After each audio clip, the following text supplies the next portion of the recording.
Syederalun, penemuan mayat pria tanpa busana diduga korban mutilasi di dalam koper di Kampung Baru RT 2 RW 2 Desa Singabangsa Kecamatan Tenjo, Kabupaten Bogor pada Rabu 15 Maret 2023.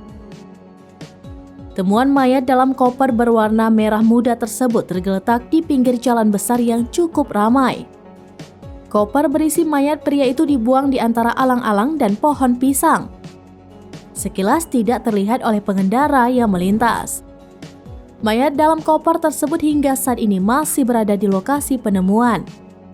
Terlihat juga petugas kepolisian Polsek Tenjo sudah berada di lokasi dan memasang polisi lain pada koper tersebut. Kapolsek Tenjo Ibtu Suyadi mengatakan saat ini belum bisa mengatakan lebih jauh mengenai penemuan mayat ini. Mayat tanpa busana berjenis kelamin pria ini ditemukan sekitar pukul 7.30 waktu Indonesia bagian Barat di Jalan Raya Tenjo, tepatnya di Kampung Baru RT 2 RW 2 Desa Singabangsa Kecamatan Tenjo, Kabupaten Bogor.